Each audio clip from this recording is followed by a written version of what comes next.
Hi అండి, welcome to మన Balagam channel. ఈ రోజు అయితే నేను ఒక ఇంపార్టెంట్ విషయం మీ ముందుకు తీసుకొచ్చాను.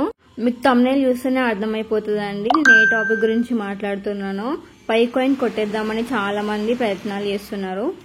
నిన్న అయితే మాకు నైజీరియా నుంచి ఒకతను మెసేజ్ చేశాడండి, ఇలా పై కాయిన్స్ కొంటాము అమ్ముతారా అని. ఇలా చెప్పి కొట్టేద్దామని చూసారండి. చాలా ప్రయత్నాలు చేసిండు తనైతే. మీ అందరికీ అవేర్నెస్ రావాలని ఈ చాట్ అంతా మేము ఇలా వీడియో రికార్డింగ్ చేసాము మీకు చూపెడదామని.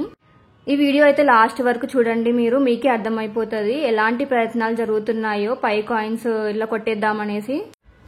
ఇక్కడైతే చూడండి మీరు, ఈ +234 అనే నెంబర్ నైజీరియా వాళ్ళది. ఇలా మాకు మెసేజ్ చేశాడండి పై కాయిన్స్ గురించి అడగడానికి. మాకైతే ఆల్రెడీ అర్థమైపోయిందండి ఇతను ఇలా కొట్టేయడానికి చూస్తున్నాడని. మేమైతే అతను ఎక్కడ దాకా తీసుకెళ్తాడు అనేసి మేము ఇలా ప్రొసీడ్ అవుతూనే ఉన్నాము చాట్. చూడండి తనైతే ఒక్క పై కాయిన్ కి $150 అని అయితే చెప్పాడు మాకు. ఇంకా మా దగ్గర అయితే ఎన్ని కాయిన్స్ ఉన్నాయో స్క్రీన్ షాట్ కూడా తీసి పంపించమన్నాడు. మేమైతే గూగుల్ నుంచి ఒక ఫేక్ స్క్రీన్ షాట్ అయితే తీసి పెట్టాము తనకి. ఇలా 1000 కాయిన్స్ మైగ్రేట్ అయినట్టు చూపించాము. అతనైతే పై బ్రౌజర్ లో ఎక్స్చేంజ్ ఆప్షన్ అయితే వచ్చిందా అని అడిగాడు. ఇక్కడ చూడండి తను పంపించిన స్క్రీన్ షాట్ లో ఎక్స్చేంజ్ అనే ఆప్షన్ ఉంది, కానీ ఎక్కడ అయితే మనకు ఈ ఆప్షన్ ఎవరి పై బ్రౌజర్ లో అయితే లేదు. ఇదైతే చాలా ఫేక్ అండి, ఎవరు నమ్మొద్దు ఇలాంటివి వస్తే. మేమైతే మాకైతే లేదని చెప్పాము తనకి.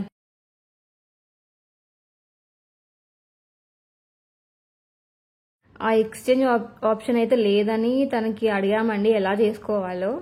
తనైతే ఒక వీడియో అండ్ లింక్ పంపాడండి ఎలా చేసుకోవాలో. ఒక ఫేక్ లింక్ అయితే పంపాడు, అదైతే పైకి అస్సలు సంబంధం లేదు. అసలు స్టోరీ అయితే ఇప్పుడు స్టార్ట్ చేశాడు. ఆ లింక్ అయితే ఓపెన్ చేసి మన 24 words ఫ్రేజ్ అనేది అక్కడ కాపీ పేస్ట్ చేస్తే ఎక్స్చేంజ్ ఆప్షన్ అయితే వస్తుందని చెప్పాడు తను. అసలు అయితే అలా చేస్తే మన దగ్గర ఉన్న కాయిన్స్ అన్ని వెళ్ళిపోతాయి వాళ్ళకి. అలా అయితే ఎవరు చేయకండి. ఆ లింక్ అయితే అస్సలు ఓపెన్ చేయదు ఇలా ఎవరైనా పంపిస్తే. అతను పంపించిన లింక్ కి అయితే మన దగ్గర ఉన్న పై బ్రౌజర్ కి అయితే ఎలాంటి సంబంధం ఉండదు, చాలా ఫేక్ అది. కానీ చూడ్డానికి మాత్రం సేమ్ పైలానే ఉంటుంది. ఎవ్వరు మోసపోకండి దాన్ని చూసి. మాకైతే అది ఫేక్ అని అర్థమైపోయింది కాబట్టి మేమైతే చాలాసేపు ఆడుకున్నామండి తనతో. తెలుగులో అయితే పచ్చి బూతులు తిట్టినాము, అతనికైతే ఎట్లా అర్థం కాదనేసి. చాట్ అయితే మొత్తం చదవండి, మీకైతే మస్తు ఫన్ ఉంటది. అసలు ఆయన ఏం చెప్తున్నాడో మేమేం మాట్లాడుతున్నాము. మేమేం చేసామంటే ఆ లింక్ ఓపెన్ కావట్లేదని పెట్టాము, అతను ఏం చేస్తాడో అనేసి. తనైతే మమ్మల్ని స్క్రీన్ షాట్ పంపించమన్నాడు, మేము కూడా పంపించాము.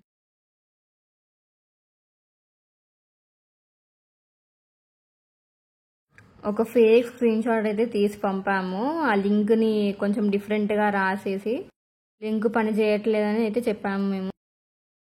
ఇలా మేము ఫేక్ చేసిన దాన్ని కూడా నమ్మాడండి తను. మళ్ళీ నెట్వర్క్ చూసుకో అని చెప్తున్నాడు. కాసేపు అయితే ఆడుకొని ఇలా యాక్టివేట్ చేసామని చెప్పాము లింక్.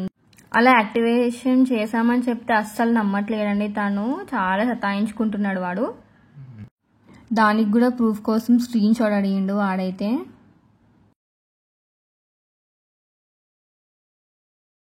ఫుల్ కామెడీ అండి అసలు అయితే. తెలుగులోనేమో చాలా బూతులు తిడుతున్నాము, మళ్ళీ ఇంగ్లీష్లో థ్యాంక్ యూ అని చెప్తున్నాము. వాడికైతే అస్సలు అర్థం కావట్లేదు ఏమంటున్నాము.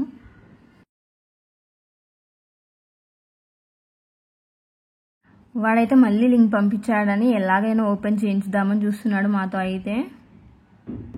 మేమైతే యాక్టివేట్ అయింది లింక్ అని చెప్పి ప్రూఫ్ కోసము ఆ స్క్రీన్ షాట్ పంపించి QR కోడ్ అడుగుతుందని అడిగినాము వాడిని అయితే. ఎలా అయినా అతన్ని డైవర్ట్ చేద్దామని చూసినాము మేమైతే. ఇలా చాలాసేపు చాటింగ్ తర్వాత వాడికైతే అర్థమైపోయిందండి మేము ఆడుకుంటున్నాం అనేసి. లాస్ట్కి అయితే అసలు రిప్లై ఇవ్వడమే మానేసిండు వాడు, అసలు రిప్లై ఇవ్వట్లేదు. చూసారా అండి, ఇలా చాలా మంది ఉంటారు ఫేక్ చేసేవాళ్ళు, మీరైతే అస్సలు మోసపోకండి. చూసారా అండి, అసలు వేరే కంట్రీస్ నుండి పై కాయిన్స్ కొందామని ఇలా ఫేక్ చేస్తున్నారు. అంటే చాలా ఈ పై కాయిన్కి ఎంత వాల్యూ ఉందో అర్థం చేసుకోండి మీరే. ఇలా ఎవరైతే కొందామని వస్తున్నారో వాళ్ళకైతే అస్సలు అమ్మకండి. ఇదైతే అసలు అమ్మాల్సిన టైమే కాదు, కొంచెం వెయిట్ చేయండి మీరైతే. పై కాయిన్కి అయితే చాలా వాల్యూ ఉంటుంది ఫ్యూచర్లో, సేమ్ బిట్ కాయిన్ లానే. ఇలాంటి వాళ్ళని చూస్తే మీకే అర్థమైపోతుంది అసలు పై కాయిన్కి ఎంత వాల్యూ ఉంటుందో. ఇప్పుడు కాకపోయినా ఫ్యూచర్లో అయినా చాలా వాల్యూ ఉంటుంది, ఇంకా దాని ప్రైస్ పెరుగుతూనే ఉంటుంది. Thank you for watching. ఈ వీడియో అయితే అందరికీ షేర్ చేయండి, అందరికీ అవేర్నెస్ వస్తుంది.